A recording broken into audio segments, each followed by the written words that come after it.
ጃኒን ያው እንደነገርኩህኛ በጣም ትልቅ ስራዎች ሰርተናል። ታዲያ ጃኒን እነዚህ መኪናዎች ዙሪያ በተደጋጋሚ ስታዩት ምን አሰባችሁ?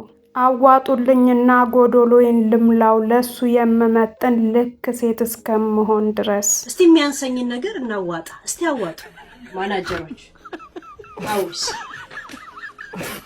ውጋጥ ብሌት ወረጋገጣል ሰው ላይ ሰውነት አትንካ። በሳም መቅጠል ነው ቂጥህን የሚገፍ። አሁን ዝም ከማለት ውጪ ለዚህ ሰውዬ ምን አይነት መልስ ይመለሳል? ብዙ ፖድካስት ላይ ቀረበ፣ ተመሳሳይ ኢንተርቪው ነው የሚደረገው፣ ተመሳሳይ ንግግር ነው የሚናገረው። የአገሬ ልጆች ወደ አሜሪካ ገብቻለሁ።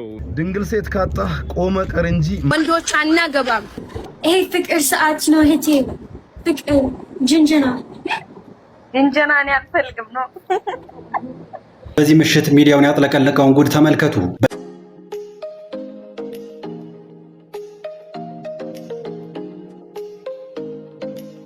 ሰላም እንዴት ናችሁ? የተወደዳችሁ እኔ በጣም ደህና ነኝ። የከበረ ሰላምታዬ በያላችሁበት የዓለም ዳርቻ ይድረስ። በዛሬው ቪዲዮም እናንተን ያዝናናሉ እንዲሁም ደግሞ ብታዩቸው ብትሰሟቸው ሀሳባችሁን ብታካፍሉባቸው ያልኳቸውን የተመራረጡ አዳዲስ ጉዳዮች ይዤላችሁ ቀርብ ያለው። እስከ ቪዲዮ ፍጻሜ አብራችሁን ቆዩ። እንዲሁም ደግሞ ቪዲዮን ከወደዳችሁ ሰብስክራይብ እያደረጋችሁ እንደምታዩት ቻናሌ ወደ 1000 ለመጠጋት ድክ እያለች ነውና የእናንተ አንዲት ሰብስክሪፕሽን ማለት ከምታስቡት በላይ ለኔ በጣም ትልቅ ነገር ነውና እንዲሁም ደግሞ ሀሳብ አስተያየታችሁን ጻፉልኝ። ከ13 ዓመት ስኬታማ የሆነ የስራ ቆይታ በኋላ ትንሽዬዋ ጃኒ ለአምባሳደርነት የተመረጠችበት ምክንያት ምንድን ነው? አሁን ወደ ሶሻል ሚዲያ ስንመጣ ስራችንን እናሳይ ብለን ስንል ያው ቁጭ ብለን አሰብን።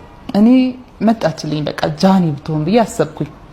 ግን ያው የኔ ሀሳብ እስቲ ከማርኬቲንግ ቲሞቼ ጋር እናወራለንና አወራን። እነሱ በቃ አወራን፣ ዲስከስ አደረግን። ስለ ሌሎች ቲክቶከሮችም ሁሉ ሀሳብ አነሳን ምናምን።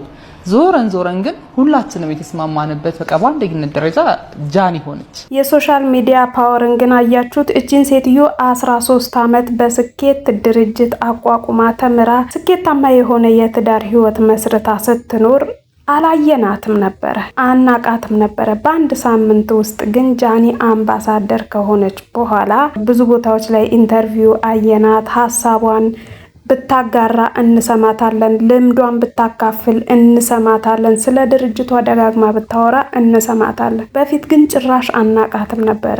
ሶሻል ሚዲያ በጣም ትልቅ ፓወር ነው ያለው። ጃኒን እነዚህ ውብ ከለራቸው፣ አቋማቸው፣ ሼባቸው፣ ልምላሜያቸው የሚያምር መኪኖች መሃል ደጋግማ ስትንጎራደድ ምን አሰባችሁ?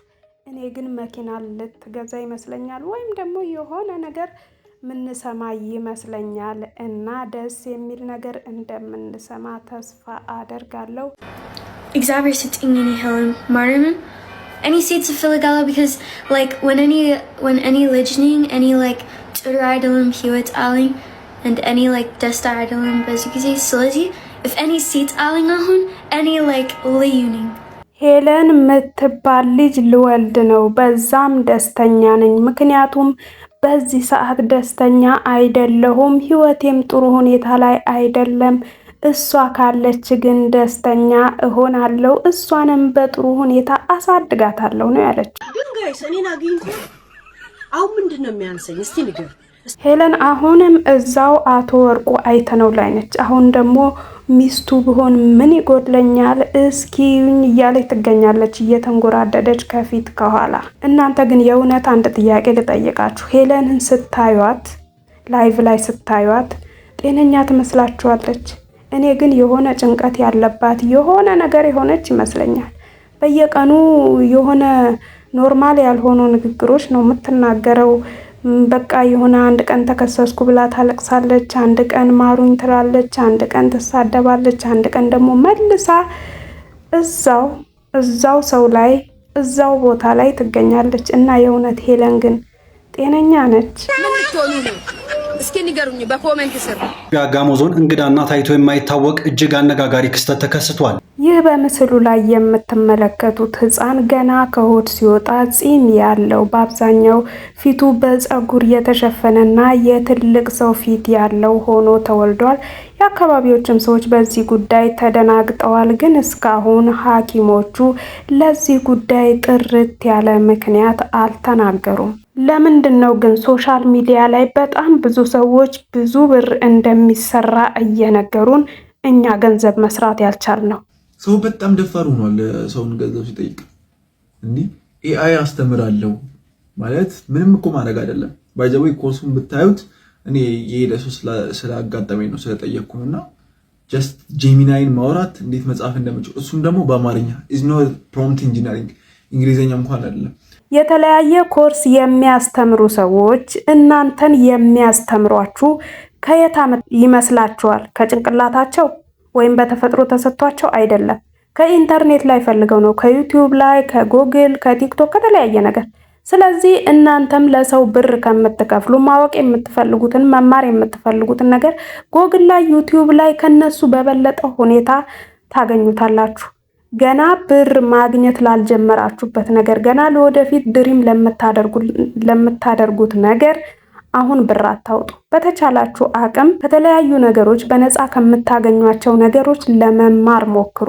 በነገራችን ላይ በዚህ ዘመን ሁሉም ሰው ከናንተ ብር መቀበል ነው እንጂ የሚፈልገው ብር የምታገኙት በልፋት ነው። በነገራችን ላይ ሰው ስላስተማራችሁ ኮርስ ስለተማራችሁ ምናምን አይደል። ኮንሲስተንትሊ ጸንታችሁ ስትለፉ ብቻ ነው ብር የምታገኙት። የተለያየ ቦታ ኮርስ ስለተማራችሁ ብር አታገኙ። ሌላው ደግሞ የሚገርመኝ ነገር የሰዎች ብርን አለመጥገብ። መች ነው ብር በቃኝ የሚባለው?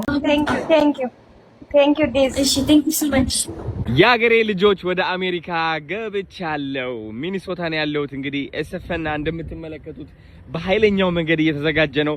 በጣም ብዙ ሰዎች እየመጡ ነው ያሉት። ኤክሳይትድ ነን ሁላችንም። ልበቅኑ ጎበዙና ፈጣኑ አዶናይ 1000 ህፃናትን የማሳከም ተስፋ ሰንቆ አሜሪካ ምድር ላይ ተገኝቷል። አዶናይ እንደተናገረው እንግዲህ $50 ቻሌንጅ ሊያስጀምር ነው። ህፃናትን ከሞት ለመታደግ፣ ከጭንቅ ለማሳረፍ፣ እናቶችን ከሀዘንና ከለቅሶ ለማሳረፍ አዶናይ እየሮጠ ይገኛል። ፈጣሪ ይርዳው። የህፃናትና የእናቶች አምላክ ከክፉ ሁሉ ይጠብቀው። የተወደዳችሁና የተከበራችሁ አብራችሁኝ ስለቆያችሁ ልባዊ ምስጋና ይበያላችሁበት ይድረስ። መልካም ጊዜ ይሁንላችሁ። ቪዲዮውን ከወደዳችሁ ሰብስክራይብ እያደረጋችሁ የቻናሌ ቤተሰብ ሁኑ። በየቀኑ ምርጥ አዳዲስ ጉዳዮች እንዲደርሷችሁ